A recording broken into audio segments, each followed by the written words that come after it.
Here we are. We're with Uli Jon Roth, and Uli is here to tell us all about the 50th anniversary tour, the UK leg of the tour at least, that's taking place the end of November and the beginning of December.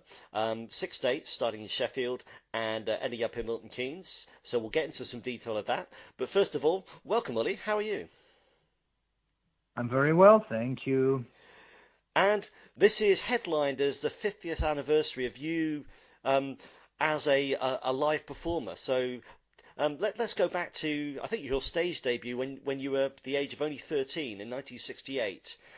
Tell us about that first experience on stage and how you remember that now. Well, I remember it very well. It was actually the 14th of December in 1968, and that's also the year that I started playing guitar. And I was in a little band. They were called the Blue Infinity, and we played at a dance evening, but we played like a very mixed bag, rhythm and blues, but also already some tracks by Cream, Bluesbreakers, and Shadows. That's what I remember, and I was, I loved being on stage immediately. It was great. Everything felt great about it, and that hasn't changed. I still enjoy playing live 50 years later. Hopefully a little bit better than then. Oh, I can definitely swear to that. And then I guess a few years later, you put together the band. Was it Dawn Road? Yeah, Dawn Road. That was before the Scorpions even. Yes, we were a four-piece band. That was in 1972. It's also a long time ago, 36 years. And I know that the Scorpions themselves have been celebrating, I think, the 50th anniversary of the band called the Scorpions. But I think for many people, that band came into being 45 years ago when you and the other Dawn Road guys got together with Klaus and Rudy and formed that kind of first lineup. Yeah, and we recorded Flight to the Rainbow. Yes. How was that joining those two established guys? And then sort of finding your role as a writer and a performer in that band. Well, it was like a very natural thing to do, and yeah, I mean, I was just 19, I think, or 18, and we went from strength to strength after that. Absolutely. So, I think everyone's sort of aware of the Scorpions' legacy, particularly during the period you were there. But the other thing that occurs to me is it's well over 30 years since, actually 1985, since your last Electric Sun tour. And I believe on the tour that's coming up, you're kind of bringing back a lot of the Electric Sun material. So was there a particular reason that you felt now was the time right to revisit that great catalogue, particularly of those 3 albums? Yeah, I have revisited the Scorpions material in recent times, and that was a lot of fun. It was very rewarding, and the audiences liked it. So it was only a natural progression to also look at the Electric Sun stuff, which came after the Scorpions. And it's a little more demanding to play, to perform. You have to get your teeth into that stuff. So we're going to... On those nights, we're going to integrate some of the best Electric Sun material as well. I suppose that the band that you've been playing with for a while now, there'll be some songs that they haven't played live ever, and there'll be some songs that you haven't played live for some time. Absolutely. Yes. We're looking forward to that. And I'm also playing a section solo just on my 8-string Flamenco Sky guitar, where I wrote some pieces for that this year, and so there'll be some new music also. But we're playing a good cross section of my few years of repertoire. For those people out there that are not already coming to the shows, I mean, as far as I understand, it's going to be like at least a two-hour set, covering pretty much your 5 decades as a musician. So I mean that's pretty. Yeah, it'll be more than 2, 3, because we're having an intermission in the and we're playing 2 sets, so it's quite a program. But hopefully we'll make it so and keep it diverse so that it won't be boring, fingers crossed. But I think we should be able to manage. We've had a lot of experience in that department. Absolutely right. And then if we think most recently, when many of us saw you last was on the G3 tour with Joe Satriani and John Petrucci, and I was at that. But then also another anniversary, 20 years previously in 1998, you did the G3 tour with Michael Schenker and Joe. Oh, you were there? Yeah. Oh, which show did you see? I saw the one in Croydon. So I didn't like the sound of going to Wembley, so I went to the Croydon one because it was a kind of a smaller venue. Fairfield Hall. Yeah, but in Wembley you missed out on Brian May. Yeah, yeah. He often used to turn up as a guest guitarist, but yeah, that must have been great. Yeah. No, well, yeah, we did 2 G3 tours. Yeah. So what was it like on this most recent G3 tour, so reconnecting with Joe? Had you been in touch in between, though, during those 20 years? We haven't really been in touch, only occasionally saying hello when you bump into each other at the NAMM show or what, No, Joe's a bit of a recluse, and I'm not much better in that respect, I guess. But we certainly struck it off on that tour, and we had just a great chemistry between all 3 players, also John Petrucci. Both are very, very nice guys, very easy to work with, and I enjoyed particularly the UK shows. I enjoyed every single one of theirs. And the one thing that occurred to me, and I know you suffered the sad passing of your brother Zeno earlier in the year, who's really good friends with Ule Ritgen, who of course played with you. Was there any thought of Uli turning up for any of the shows to play on the Electric Sun material?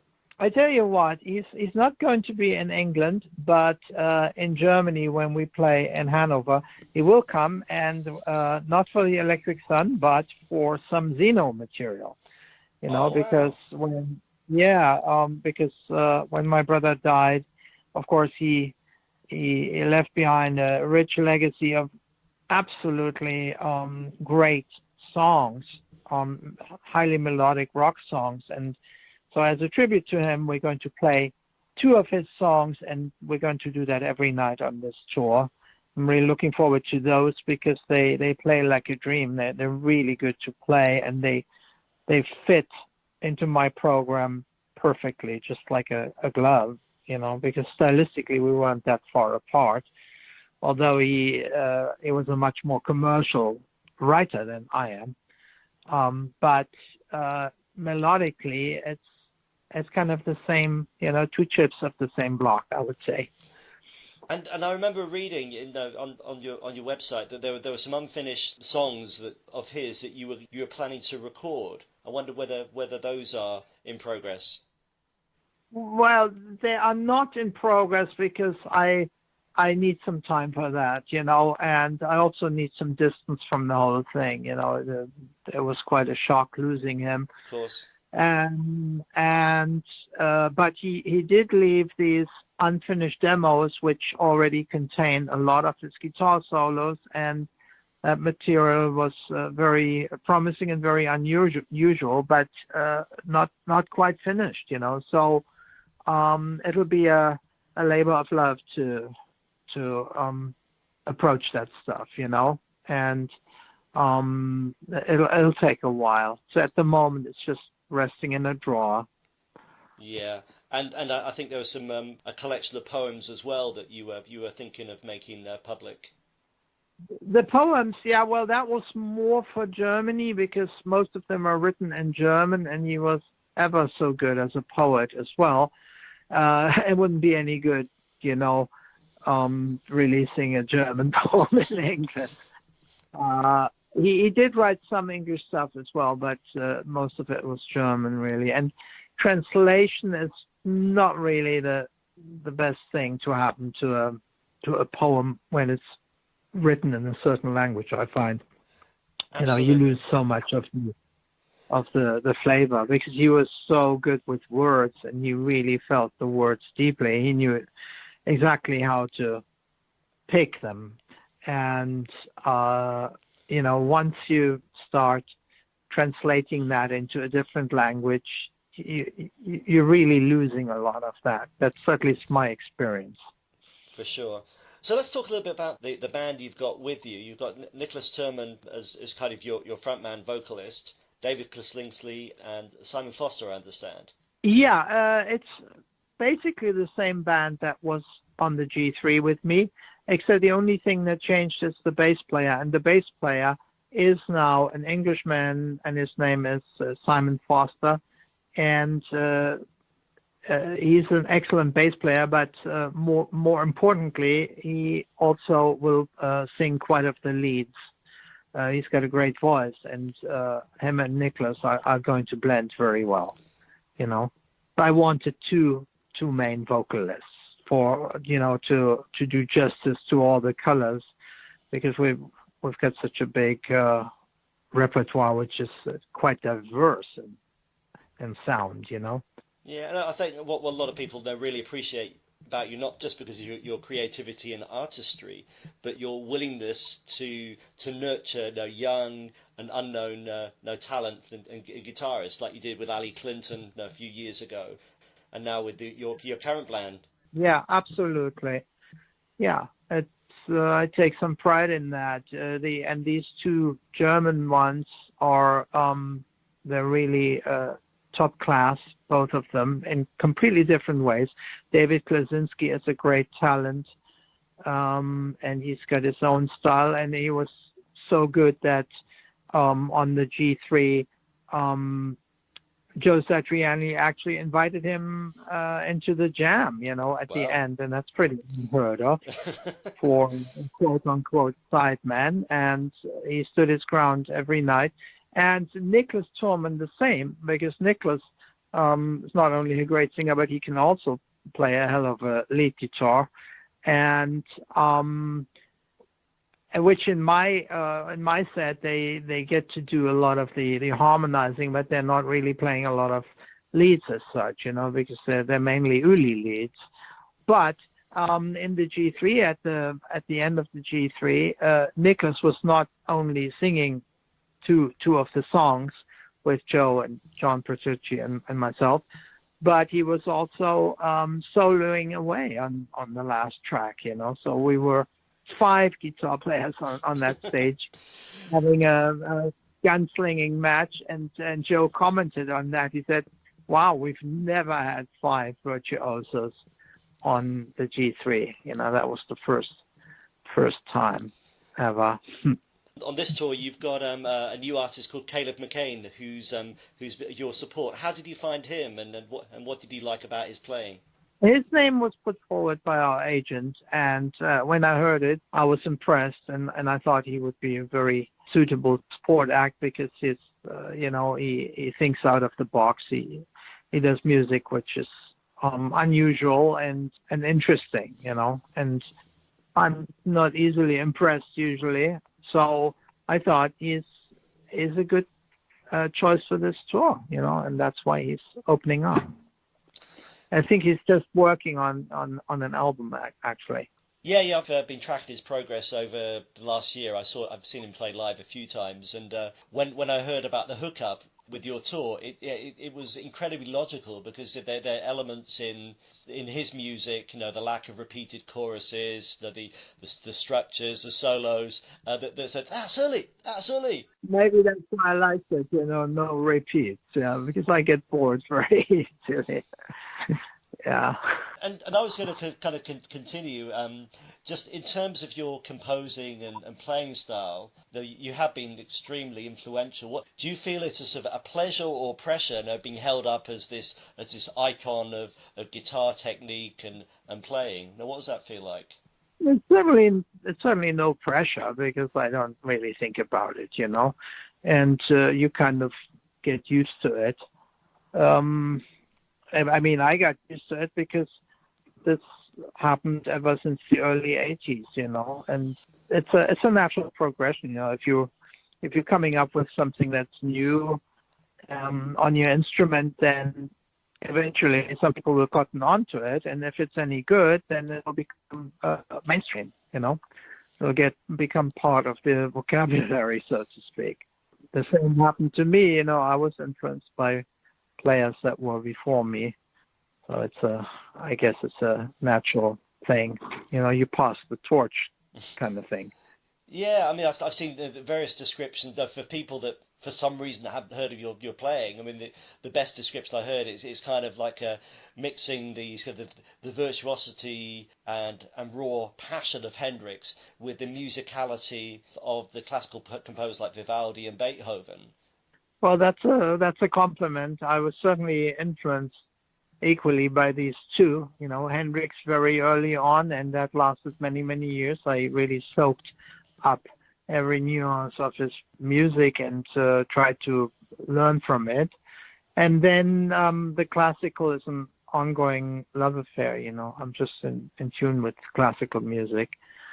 And somehow, because these two almost opposing kind of worlds are out there, I felt like I want to somehow bridge the gap and find an organic way to have both aspects in my world, Having said that, nowadays I would say the more melodic European kind of thing vastly outnumbers in my book. Whenever I write something new, it tends to be the dominant kind of thing, and the Hendrix influence has taken a backseat. But horses for courses, I was fortunate enough to sit down with Eddie Kramer a couple of months ago, and he was talking to me about creative discussions he had with Hendrix in the studio and the way they reference colour.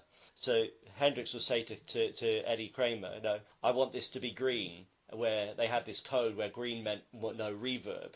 When you're composing, the creative process, is that just based around sort of the traditional chord structure? You thinking of images? You thinking of colours? I don't ever think in terms of chord structures as such, I guess. It's more, to me, a chord is a composite of several streams of energy, So each note representing one type of musical electricity or energy, with resonating at a different kind of frequency and resonate and emitting a different kind of energy level. In fact, even a different color. So to me, an A would always be red and the G would always be blue. But a chord is like an amalgamation of this, and so I tend to think more in terms of different voices that run side by side. Okay. Of course, you can group them into chords, and then the structure becomes more clear analytically, But that's not really the way I think. I tend to think more from the single voices, but I see the harmonic structure in the background, almost like how shall I say, a matrix that you work with that's there, and you utilize all these, or you decide which direction you want to move into, and what support and what background you have in terms of harmony, and because the melody usually is only as good as the harmony that's underneath it, or it gets augmented twofold, A really nice melody you can sing just a cappella by itself, but as soon as you have a harmony behind it, that's when the light shines from all sorts of different sides. And then it becomes really, it adds incredible flavor to it. And then you combine that with rhythm and time, and you've got all the makings of music. And the very last thing I was going to ask you, and I'd be remiss not to, is around, you have your own range of guitars, the Sky guitars, and I think you've got a new line of the Unicorn line. So tell us a little bit about that, and then finally, what guitars we can expect you playing on this tour. Yeah, I do have my own guitars. They're called Sky guitars, which I invented many, many years ago in the early 80s, and I've played them ever since. And by now we've gotten really quite a broad range of them, including double neck Sky guitars, flamenco Sky guitars with nylon strings, 7-string guitars, 6-string guitars, and they all good for different things. They're all extremely versatile, but each one will shine more in certain respects, which is why on that tour I'm going to play at least 7 of them and put them through the paces. 7 different ones, 7 different types, and including even some new. We're just finishing a new prototype, which the guitar builder will hopefully have ready by the 20th when we start rehearsing. That's great, and I guess people can check out your latest guitars from your website, right?